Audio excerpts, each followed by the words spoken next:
아홉 오라비 접동새. 아주 먼 옛날 사이좋은 부부가 살았어.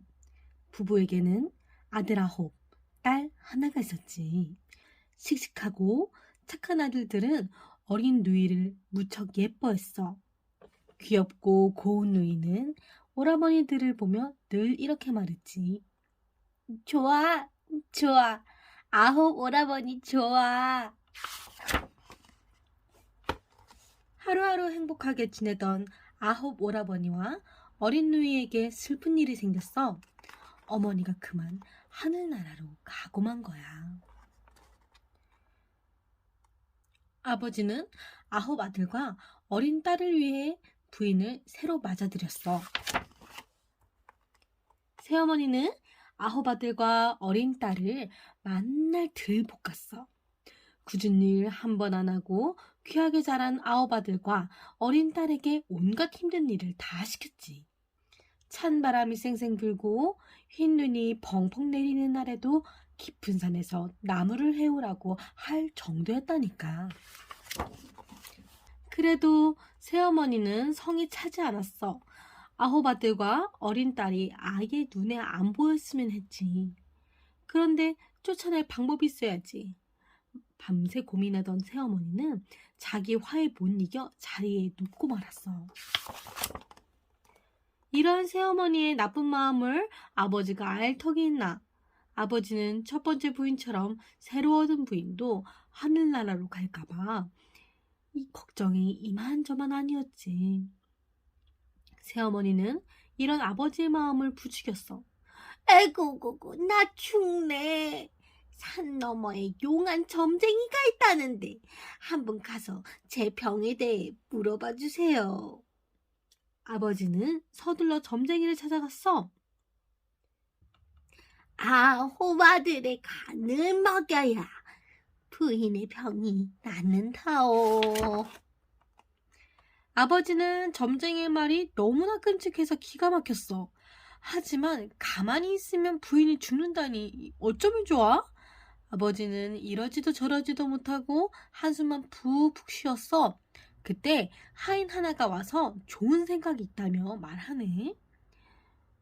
도련님들을 멀리 보내시고 곰 9마리를 잡아다 그 간을 마님께 드리세요. 아버지는 하인 말대로 했어. 그러자 새어머니의 병이 감쪽같이 나았어. 눈앞에서 아홉 아들이 사라지자 새어머니의 낯빛은 나날이 좋아졌지. 그런데 새어머니는 이제 어린 딸까지 집에서 쫓아내고 싶어졌어. 새어머니는 날이면 날마다 어린 딸에게 온갖 굳은 일을 시켰어. 빨랫감 한가득 꺼내놓고 찬물에 깨끗이 빨아라. 10개 넘는 빵을 구석구석 박박 닦아라. 날이 선 목소리로 무섭게 부려먹었지. 어린 노예는 고사리 같은 손으로 힘겹게 새어머니가 시킨 일을 했어. 그러다 사라진 아홉 오라버니가 그리워 눈물을 뚝뚝 흘리곤 했지.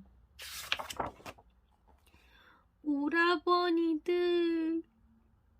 지칠 대로 지친 어린 누이가 힘없이 오라버니들을 불러보다 영영 눈을 감고 말았어. 눈물 마를 날 없던 어린 누이가 쓰러진 자리에서 조그만한 접동새가 포르르 날아올랐어. 접동, 접동, 아홉 오라비 접동. 접동새의 울음소리는 아홉 오라버니에게 하던 어린 누이의 속삭임 같았어. 좋아, 좋아. 아홉 오라버니 좋아. 멀리 보내진 아홉 오라버니는 어떻게 되었을까? 아홉 오라버니는 집으로 돌아갈 날만 기다리며 밤이고 낮이고 글 공부를 했지. 결국 모두 과거에 급제해 기쁘고 설레는 마음으로 집으로 향했어. 항상 눈에 밟히던 어린 누이에게 줄 비단과 선물을 수레에 가득 싣고 말이야. 그런데 조그만한 접동새 한 마리가 계속 따라오네. 한 고개 넘으면 첫째 오라버니 어깨에 앉아 쩝동. 두 고개 넘으면 둘째 오라버니 어깨에 앉아 쩝동. 세 고개 넘으면 셋째 오라버니 어깨에 앉아 쩝동. 네 고개, 다섯 고개, 여섯 고개, 일곱 고개, 여덟 고개, 아홉 고개, 쩝동, 쩝동. 쩝동새의 갸냘픈 울음소리를 들으니 아홉 오라버니는 왠지 모르게 마음이 뭉클해졌어. 아홉 오라버니는 불이 나게 집으로 향했어. 집에 도착해 어린 누이를 애타게 찾았지만 어린 누이는 어디에도 보이지 않았어. 대신 작은 접동새 한 마리만 이리저리 따라다니며 첩동 첩동 울었지. 그제야 아홉 오라버니는 어린 누이가 접동새가 되었다는 것을 알아차렸어. 어린 누이가 없는데 곱디고운 비단이 다 무슨 소용이야. 아홉 오라버니는 눈물을 뚝뚝 흘리며 비단을 활활 태웠어. 불길이 커질수록 아홉 오라버니의 슬픔도 커져갔지.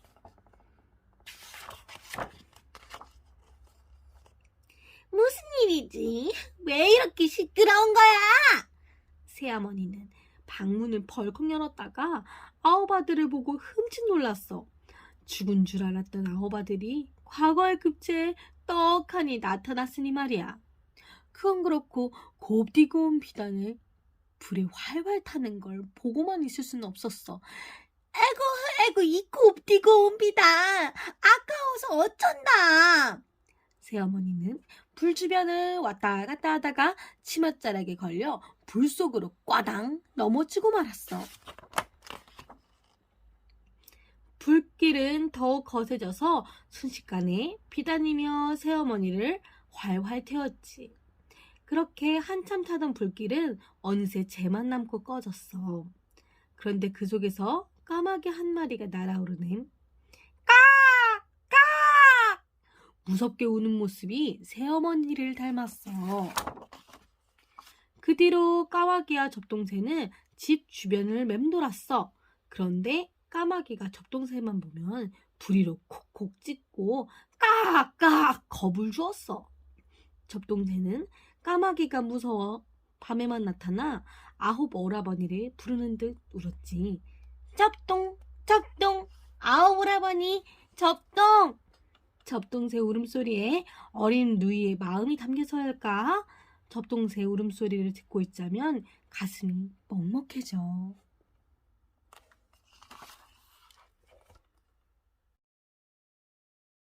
팥죽 할멈과 호랑이.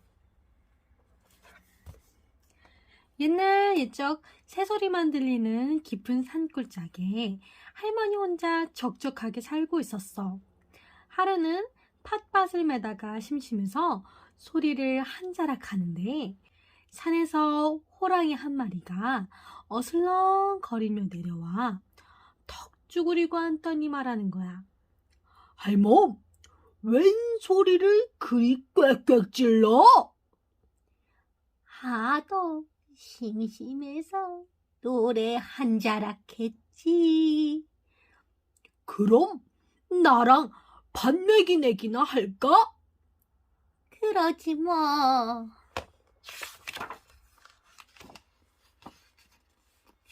호랑이는 앞발로 후비고 뒷발로 파내면서 한 고랑 메고 두 고랑 메고 세 고랑 맸어. 할머니는 죽자 살자 호미질해서 한 고랑 매는데 어느새 호랑이가 밭을 다 메고 와서 턱 쭈그리고 앉더니 말하는 거야. 할멈, 내가 이겼으니 할멈을 잡아먹을 테야. 할머니는 그만 털썩 밭고랑에 주저앉아 버렸어. 그러지 말고 팥을 걷어 팥죽 수워 먹을 때까지만 기다려줘. 호랑이는 고개를 주걱거리더니 산속으로 어슬렁어슬렁 들어갔어. 시간은 흘러 할머니가 팥을 걷어들였지. 할머니는 큰 가마솥에 팥죽을 끓였어. 팥죽이 부글부글 끓기 시작하고 달달한 팥죽 냄새가 솔솔 퍼져나갔어.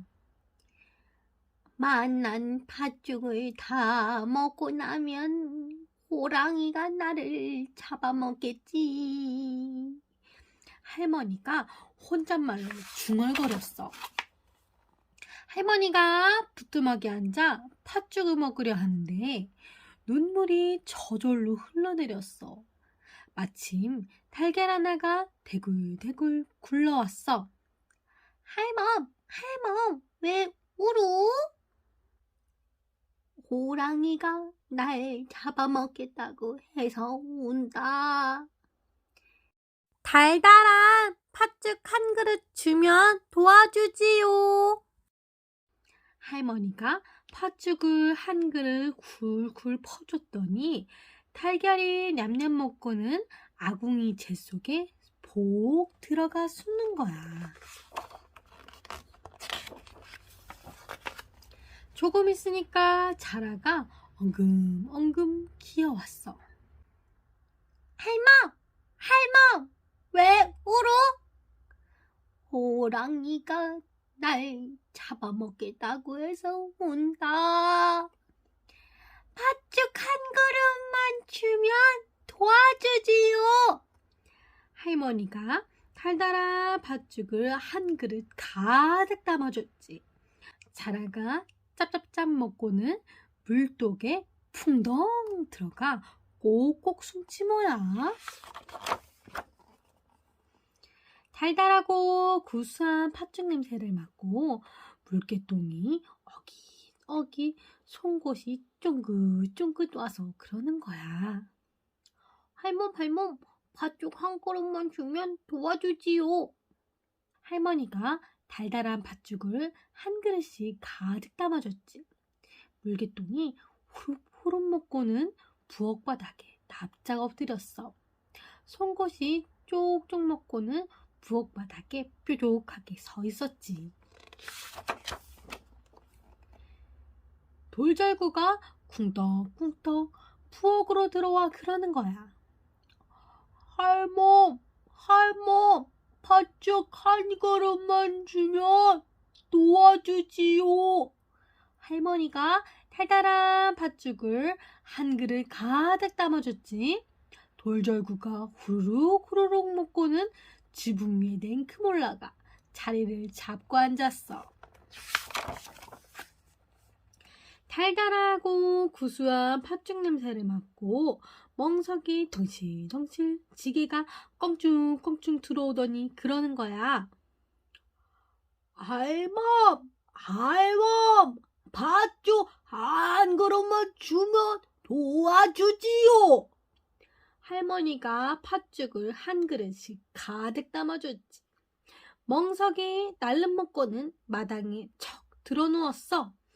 지게가 한 그릇 싹싹 먹고는 껑충껑충 뛰어 살인문 옆에 기대 섰어. 밤이 깊었지.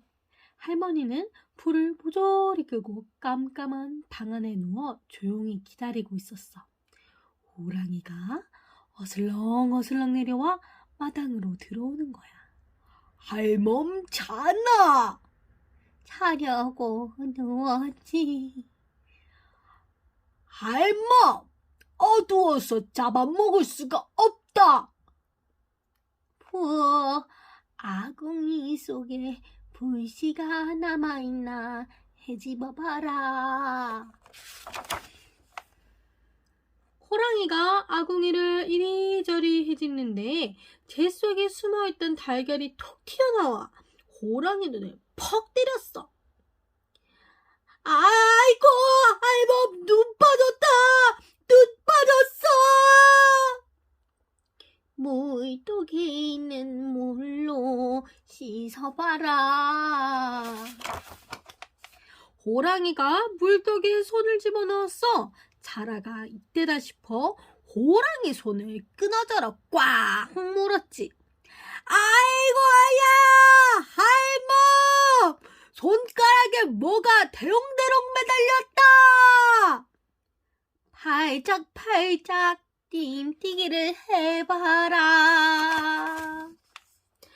호랑이가 이리 팔짝 저리 팔짝 그러다 그만 물개똥을 밟았지. 주르르 미끄러져 덜퍼석 주저앉았는데 부엌 바닥에 꼿꼿하게 서있던 송곳이 호랑이 똥구멍을 푹 찔렀어. 아이고 할멈 나 죽네. 마당에 가서 콩둥이를 흔들어 봐라. 호랑이가 비틀비틀 마당으로 나오는데 지붕 위에 있던 돌절구가 대굴대굴 굴러내려 호랑이 머리를 쿵 내리쳤어. 아이고! 호랑이가 멍석 위에 꽈당! 마당에 있던 멍석에 호랑이를 둘둘 말아버렸어. 그때 살인문에 기대어 있던 지게가 껑충껑충 뛰어와 호랑이를 냉큼 담아지고 벼랑 위에 가서 톡 떨어뜨려 버렸어.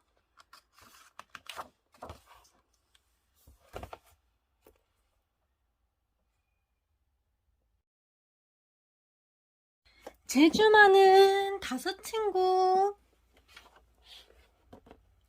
옛날에 아이가 없이 외롭게 사는 늙은 부부가 있었어. 하루는 꿈을 꿨는데 이런 말이 들리는 거야. 단지에 오줌을 누고 땅속 깊이 묻어두면 아이를 얻을 것이다. 그 말대로 늙은 부부는 오줌 단지를 파묻고 두근두근 기다렸어. 그랬더니 정말 단지 속에서 남자아이가 쑥 나왔단다. 단지에서 나왔으니 단지손이라고 부릅시다. 단지손이는 하루가 다르게 쑥쑥 자랐어. 힘도 얼마나 세졌는지 아니? 손가락으로 땅을 푹푹 갈아엎고 커다란 나무도 쑥쑥 뽑아버렸어. 무거운 바위도 번쩍번쩍 들었지. 그러던 어느 날이었어. 여기저기 다니며 더 많은 걸 보고 싶어요. 단지손이는 세상 구경을 하겠다며 집을 떠났어. 단지손이가 성큼성큼 길을 가는데 저 멀리 커다란 나무가 누웠다 일어섰다 하는 거야. 단지손이가 가까이 가서 요리조리 살펴보니 한 아이가 잠을 자고 있었어. 그런데 아이의 콧김이 얼마나 센지 숨을 들이쉬고 내쉴 때마다 커다란 나무가 휘청휘청. 단지손이는 아이를 깨웠어. 난 단지손이라고 해. 제주가 정말 대단하구나. 나와 같이 세상 구경하러 다닐래? 좋아. 난 콧김손이라고 해. 그래서 두 친구는 함께 길을 떠났어. 단지손이와 콧김손이가 뚜벅뚜벅 길을 가는데 산 위에서 폭포처럼 흙탕물이 쏴 쏟아져 내리는 거야. 단지손이와 콧김손이가 가까이 가서 요리조리 살펴보니 한 아이가 오줌을 누고 있었어. 그런데 아이가 오줌을 얼마나 많이 누는지 어느새 강물이 되어 과르르 콸콸. 단지손이가 아이에게 물었어. 제주가 정말 대단하구나. 우리와 같이 세상 구경하러 다닐래? 좋아. 난 오줌손이라고 해. 그래서 세 친구는 함께 길을 떠났어. 단지손이와 콧김손이, 오줌손이가 저벅저벅 길을 가는데 드르륵 드르륵 땅이 끌리는 소리가 들리는 거야. 세 친구가 가까이 가서 요리조리 살펴보니 한 아이가 옷고름에 배를 매달고서 질질 끌고 가고 있어. 단지손이는 아이에게 물었어. 제주가 정말 대단하구나. 우리와 같이 세상 구경하러 다닐래? 좋아. 난 배손이라. 가자고 해. 그래서 네 친구는 함께 길을 떠났어. 단지손이와 콧김손이, 오줌손이, 배손이가 흥얼흥얼 가는데 이번에는 땅바닥이 쿵쾅쿵쾅 흔들리는 거야. 내 친구가 가까이 가서 요리조리 살펴보니 한 아이가 묵직한 무쇠 신발을 신고 쿵쿵 걸어가고 있어. 단지손이는 아이에게 물었어. 재주가 정말 대단하구나. 우리와 같이 세상 구경하러 다닐래? 좋아, 난 무쇠손이라고 해. 그래서 다섯 친구는 함께 길을 떠났어. 한참을 가다 보니 어느새 날이 어둑어둑해졌어. 다행히 저 멀리 불 켜진 집이 한 채 보였지. 문을 똑똑 두드리자 친절해 보이는 할머니가 나왔어. 하룻밤 묵어도 될까요? 그럼 어서들 들어오게. 할머니는 배고픈 다섯 친구에게 저녁을 차려주었어. 그런데 음식이 시뻘건 게 뭔가 으스스해. 여기 좀 이상한 것 같아. 다섯 친구는 음식에 손도 안 댔어. 다섯 친구가 몰래 밖을 보았더니 호랑이들이 우글우글. 알고 보니 호랑이들이 사는 집이었어. 아까 봤던 할머니도 사람처럼 변장한 호랑이였던 거야. 그런데 이를 어째? 엄마가 사람들을 5이나 잡아놓았단다. 이놈들을 어떻게 먹을까? 호랑이들이 다섯 친구를 잡아먹으려고 하네. 날이 밝자 호랑이들이 어슬렁 나타났어. 나무를 누가 더 많이 하는지 겨뤄보자. 너희가 이기면 살려주고 우리가 이기면 싹 잡아먹겠다. 호랑이들은 도끼로 나무를 쿵쿵 찍어댔어. 하지만 힘센 다섯 친구도 만만치 않았지. 맨손으로 나무를 쑥쑥 뽑아댔거든. 쿵쿵 쑥쑥 쿵쿵쿵 쑥쑥쑥 쿵쿵쿵쿵 쑥쑥쑥쑥. 하하하하. 다섯 친구가 이겼네. 단지손이는 낮잠을 자느라 나서지도 않았는데 말이야. 호랑이들은 으렁 단단히 화가 났어. 이번에는 둑 쌓기 실력을 겨루어보자고 했어. 호랑이들이 강 위쪽에서, 다섯 친구들은 강 아래쪽에서 둑을 쌓고, 호랑이들이 둑을 무너뜨리면 다섯 친구들이 쏟아지는 물을 막는 거야. 호랑이들이 둑을 차곡차곡 쌓다가 와르르 무너뜨렸어. 강물이 아래로 세차게 콸콸콸! 깜짝 놀란 친구들이 단지손이를 깨웠어. 단지손이가 벌떡 일어나 커다란 바위를 강으로 휙! 물 한 방울도 새지 않게 꽉 막아버렸지. 다섯 친구가 또 이겼어. 호랑이들은 씩씩거리며 누가 고기를 많이 먹는지 한번 겨뤄보자고 했어. 먹는 거라면 자신 있지. 호랑이들은 잽싸게 고개를 날름날름. 배가 고팠던 다섯 친구도 냠냠 쩝쩝. 맛있게 먹었다. 맛있게 먹었다. 아이고, 호랑이들은 와작와작 뼈째 다 먹어버렸네. 그럼 도대체 얼마나 먹었는지 알 수가 없잖아. 이번에는 그냥 두 편 다 잘했다고 할 수밖에. 이제 마지막으로 한 번 더 겨루어 보기로 했어. 호랑이들이 나무를 던지면 다섯 친구가 받아서 쌓는 거야. 다섯 친구는 척척 잘도 받아 착착 높이 쌓았지. 그런데 호랑이들이 가만히 보니 이번에도 질 것 같거든. 약이 바짝 오른 호랑이들은 쌓아 올린 나무에 불을 확 붙여버렸어. 불길은 순식간에 나무더미를 활활 태웠지. 그때였어. 오줌 소니가 벌떡 일어나 잠았던 오줌을 쏴! 그러자 불이 맥없이 사르르 꺼지고 말았지. 그뿐이 아니야. 오줌이 콸르르 콸콸 끝도 없이 쏟아지니 추위가 온통 오줌바다가 되어버린 거야. 다섯 친구는 배손이가 끌고 다니는 배에 재빠르게 올라탔어. 하지만 호랑이들은 오줌바다에 빠져 허우적 허우적. 게다가 콧김손이가 콧김을 쌩쌩 내뿜자 오줌바다가 꽁꽁 얼어붙잖아.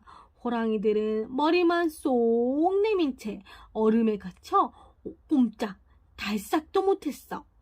이제 무쇠손이가 나설 차례야. 무쇠손이는 호랑이들을 무쇠 신발로 뻥뻥 차례차례 멀리 날려버렸어. 얘들아, 이제 세상 구경이나 하러 갈까? 재주 많은 다섯 친구는 호랑이들을 물리치고는 다시 길을 떠났어. 다섯 친구가 함께라면 어떤 어려움이 있더라도 잘 이겨낼 거야.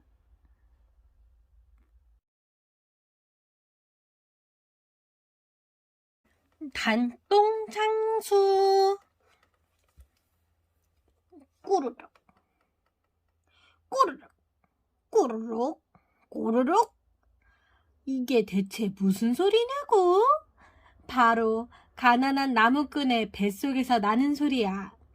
에야, 내 배에서 음악 소리가 들리는구나. 꾸르륵, 꾸르륵, 꾸르륵, 꾸르르르르르. 이번엔 배에서 천둥 소리가 나네. 그제야 나무꾼은 겨우겨우 일어났어. 굶어 죽기 전에 나무나 하러 갈까나. 나무를 장인에다 팔아 쌀을 사볼까나. 나무꾼은 배가 고파 몸이 부들부들 떨리는데도 콧노래를 흥얼흥얼하며 산으로 올라갔어. 아이고 잘 잤다. 달콤한 꿀을 먹고 잤더니 꿈도 단 꿈을 꾸는구나. 으라차차차차. 나무꾼이 늘어지게 자고 일어나 몸을 쭉 폈어. 그러고는 트림을 꼭 방귀를 뿌.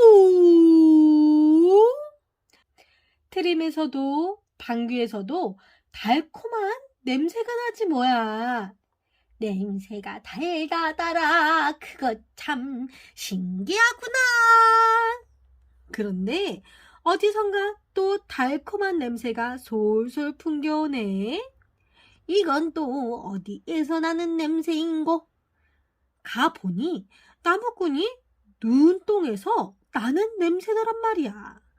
달콤한 꿀을 먹고 쌌더니 똥 냄새도 달콤하구나. 맛도 달콤한지 어디 한번 먹어볼까? 오호, 단똥이세, 단똥. 나무꾼은 항아리 가득 똥을 담아 장으로 갔어. 그리고는 큰 소리로 외치며 다녔지. 단똥사시오, 단똥사. 입안에서 살살 녹고 목구멍으로 술술 넘어가는 달콤하고 맛있는 단똥이 있어요. 단똥. 사람들이 나무꾼 주위로 몰려들어 수군덕수군덕 했어. 세상에 똥을 팔다니 신기한 사람이구먼. 빛깔이 참 고운데 저게 진짜 똥이란 말이야? 아니, 어떻게 똥에서 저렇게 단내가 나지? 어이시구 저이시구 꿀보다도 달고 맛있는 똥이로세. 한 입 먹으면 두 눈이 번쩍, 두 입 먹으면 입이 활짝, 세 입 먹으면 마음속 걱정이 사르르 녹는 단똥.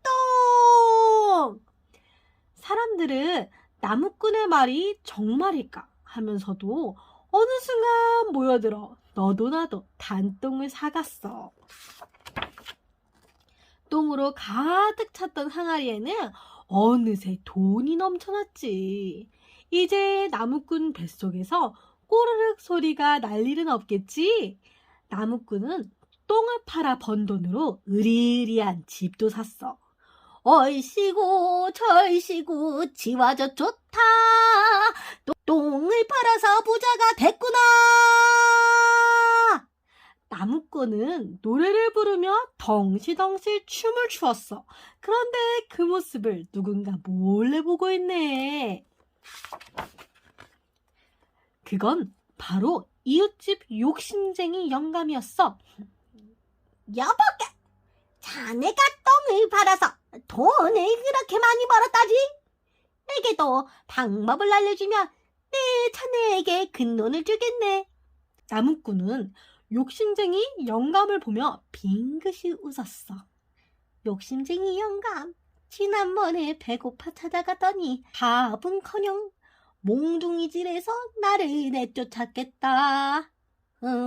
어디 한번 혼 좀 나보시지. 나무꾼은 흠흠 헛기침을 하고서 말했어. 제가 영감님에게만 특별히 알려드리지요. 먼저 개똥은 햇볕에 바짝 말려 맷돌에 곱게 간 다음 그것을 아침에 눈 뜨자마자 한 숟가락씩 드세요. 그리고는 아침, 점심, 저녁으로 생강과 생마늘을 쑥에 싸서 100일 동안 하루도 빠짐없이 드셔야 합니다. 아, 그리고 한 가지 더. 진짜로 중요한 것이 남았어요. 100일 동안 아무리 똥이 마려워도 절대 똥 누지 말고 참으셔야 합니다. 그래야 단똥을 눌 수가 있거든요. 내 똥이 돈이 된다! 내 똥이 돈이 돼! 돈을 많이 벌고 싶었던 욕심쟁이 영감은 나무꾼이 일러준 대로 꼬박꼬박 지켰어. 아침에 눈 뜨자마자 맷돌로 간 개똥을 먹고 아침, 점심, 저녁으로 쑥에 싼 생강과 생마늘도 꼭꼭 챙겨 먹었지. 그러다 똥이 마려우면 엉덩이에 힘을 팍 주고 손으로 똥구멍을 꽉 막았어. 아이고, 내 돈 나올라, 내 돈! 드디어 기다리고 기다리던 100일이 지났어. 욕심쟁이 영감은 똥구멍으로 마개를 들어막은 채 부랴부랴 창으로 가 큰 소리로 외쳤어. 단똥 사시오, 단똥 사! 입안에 살살 넣고 목구멍으로 술술 넘어가는 맛있고 맛있는 단똥 있어요, 단똥! 아이고, 힘껏 소리쳤더니 100일 동안 참았던 똥이 나오려고 하네. 아이고, 지금 싸면 안 돼. 조금만 더 참자, 조금만! 단똥이라고? 내가 사겠어. 아니, 내가 먼저 사겠어. 많은 사람들이 서로를 먼저 사겠다며 티격태격했어. 영감은 애써 똥을 참느라 땀이 비질비질 나고 몸이 부들부들 떨렸지. 바로 그때였어. 모두 비켜라! 원님 행차시다! 고을 원님도 단똥 이야기를 듣고 살아왔네. 더 이상 참을 수 없었던 영감은 똥구멍을 막았던 마개를 뽑았어. 자, 그럼 모두 단똥 받으시오! 단똥 나갑니다. 끙! 뿌직, 뿌직, 뿌지직, 뿌지직, 뿌지직, 뿌지직, 뽁뽁뽁! 요란한 소리와 함께 영감의 엉덩이에서 똥이 쏟아져 나왔어. 아이고, 고야 이건 다 똥이 아니라 물똥이잖아! 원님도 창에 있던 사람들도 깜짝 놀라 피하려고 했어. 뿌찌, 뿌찌, 뿌찌지, 뿌찌지. 100일 동안이나 참았던 똥이라 그런가. 영감의 엉덩이에서 나오는 물똥은 도무지 멈출 줄 몰랐어.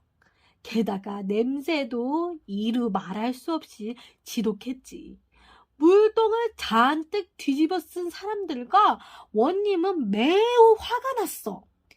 고약한 물똥을 단똥으로 속여 팔다니! 여봐라! 저놈을 당장 잡아오너라! 원님이 고래고래 소리치며 명령했어. 영감은 깜짝 놀라 걸음아 날 살려라 하고 달아났지. 하지만 뿌직 계속해서 나오는 물똥 때문에 아마 금방 잡히고 말걸.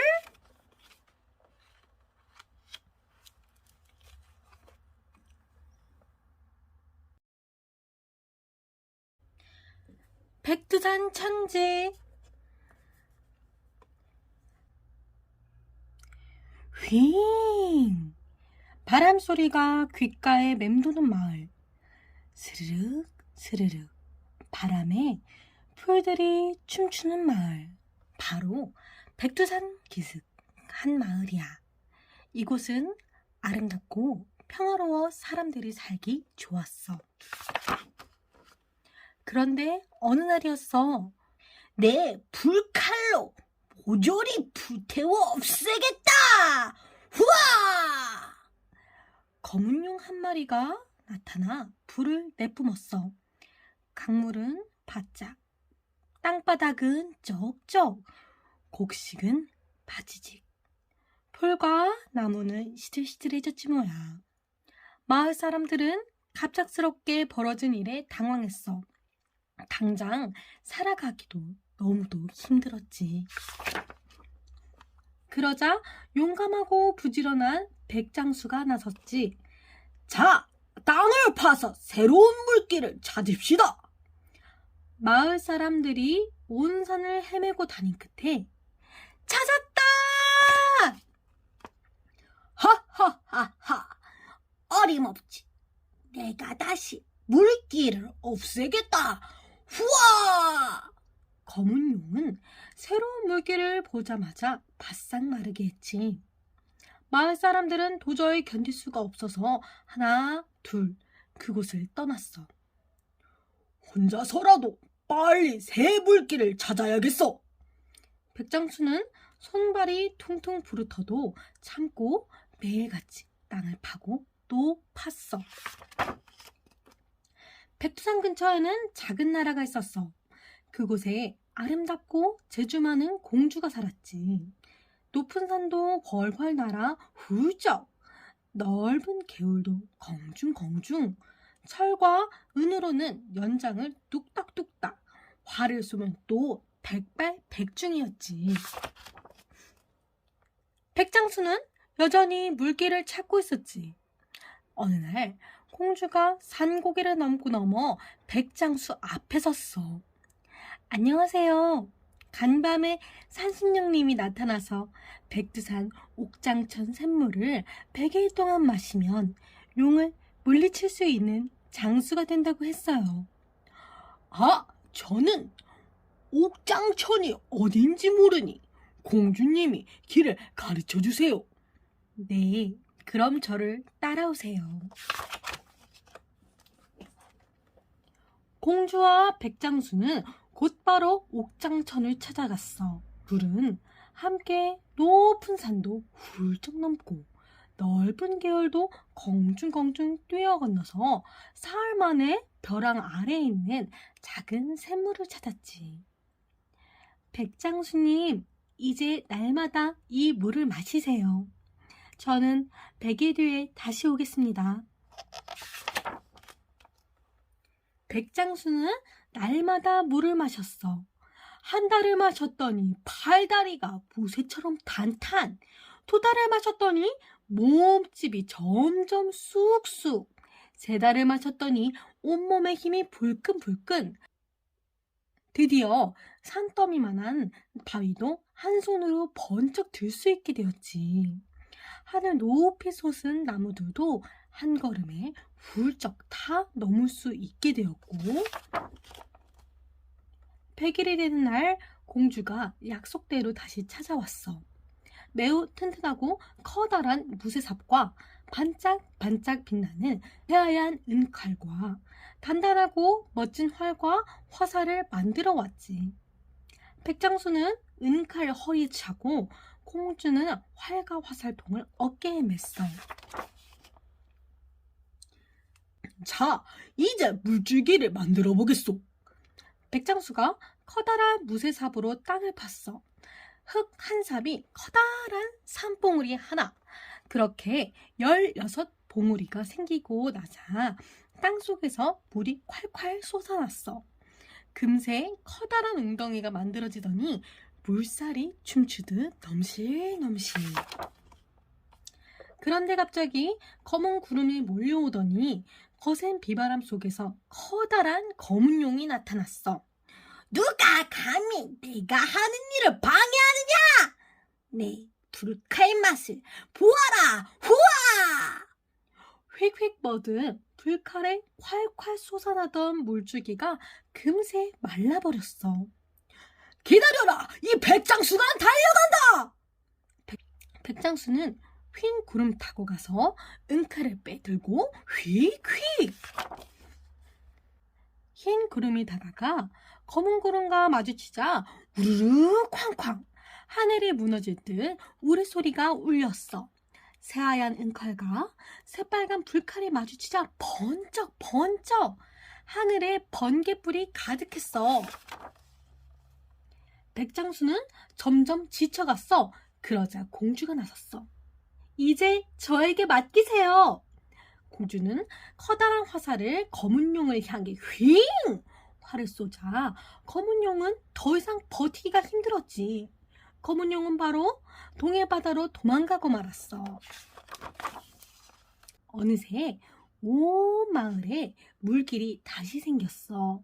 사람들은 무척 기뻐하며 마을로 돌아왔어. 그런데 말이지, 검은 용이 도망가면서 불칼을 계속 던졌대. 그때 백장수 은칼에 맞은 불칼이 두 동각 나서 한 조각은 동해바다로 뚝 떨어지고 나머지 한 조각은 백두산 북쪽 벼랑에 확 박혔어. 그 바람에 벼랑이 쪼개지고 비로소 물길이 생겨난 거래. 그곳이 바로 백두산 천지야. 맑고 맑은 물이 가득 고여 아름다운 연못을 이루었지. 백장수와 공주는 어떻게 되었냐고?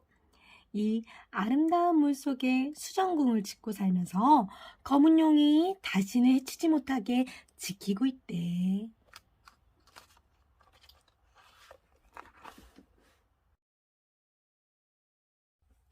우렁각시와 새털옷 신랑.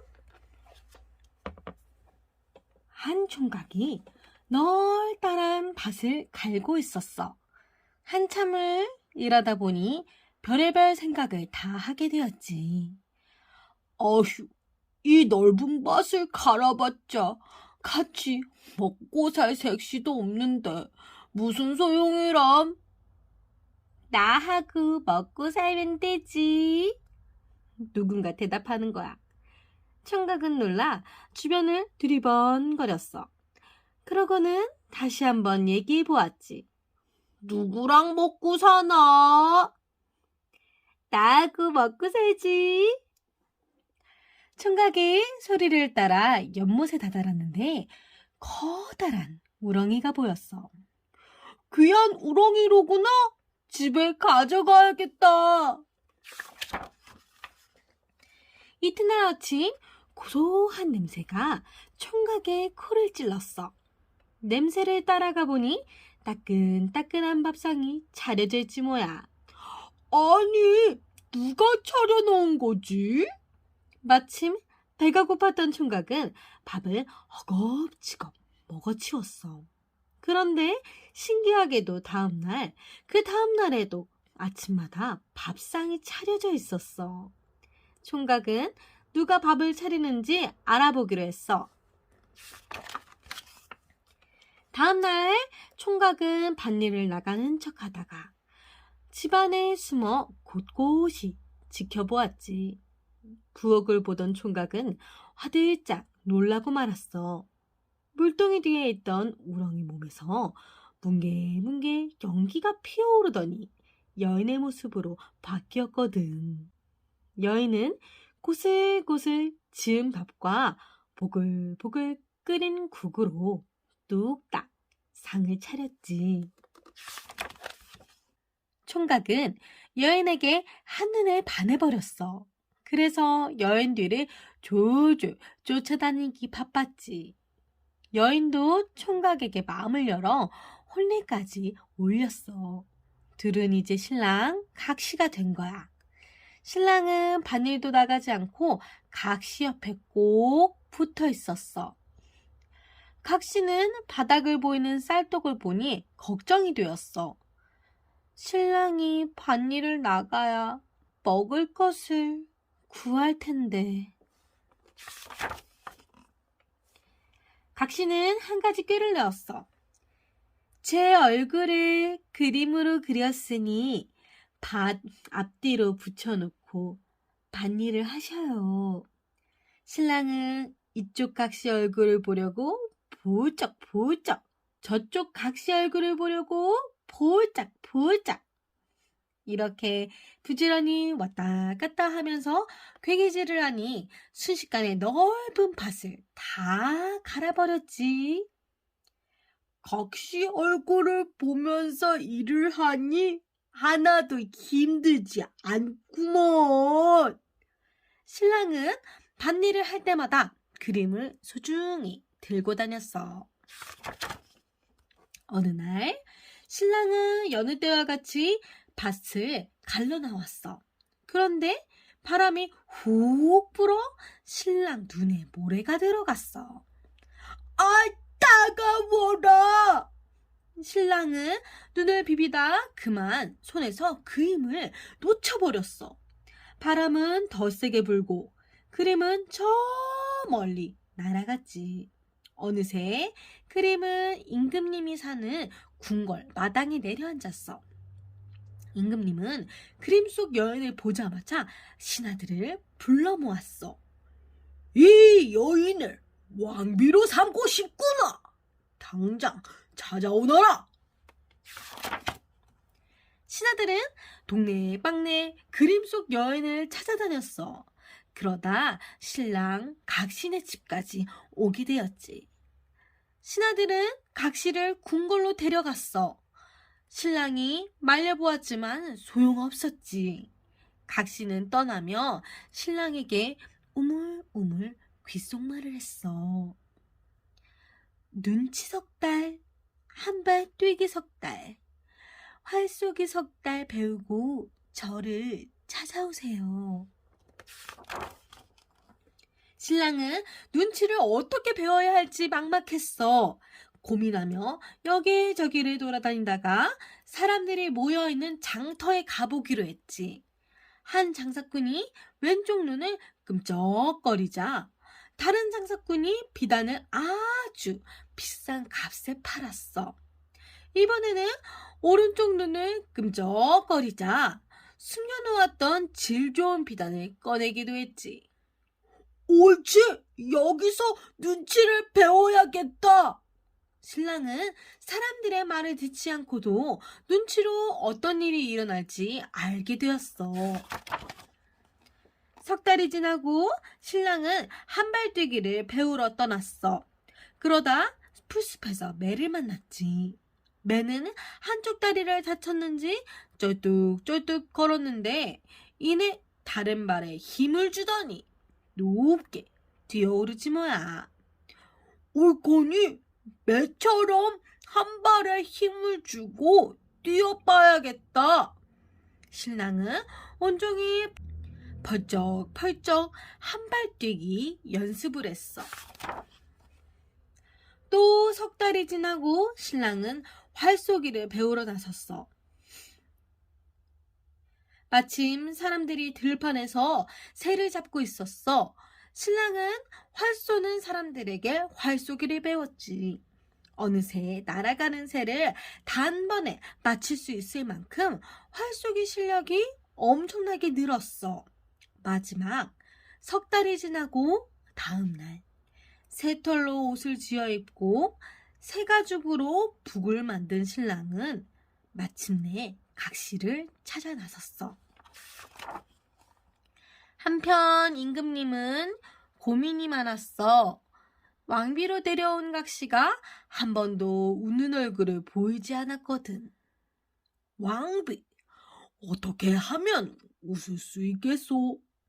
그러자 왕비가 입을 열었어. 석 달 동안 거지를 위한 잔치를 열어주세요.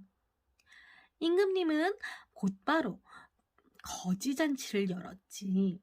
그러자 이 마을, 저 마을 거지가 모두 모여들었어.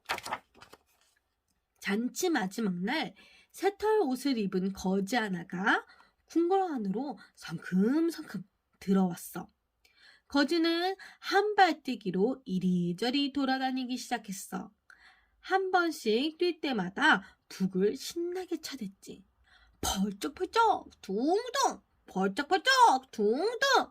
마치 커다란 새가 푸드득거리며 새털을 뿜어대는 것 같았어. 그 모습을 보고 왕비가 웃기 시작했어. 왕비가 웃는 모습을 보고 신이 난 임금님이 거지에게 쪼르르 달려갔어. 내가 직접 그 옷을 입어보겠다. 임금은 새털 옷을 입고 거지 흉내를 내면 왕비가 자기를 보며 웃어줄 거라고 생각했어. 하지만 임금이 거지와 옷을 바꿔 입자 왕비가 화난 얼굴로 신하들을 불렀어. 저 거지를 당장 궁궐에서 내쫓아라! 왕비는 임금 옷을 입고 있는 신랑을 보며 눈을 끔쩍거렸어. 그러고는 옆자리를 가리켰지.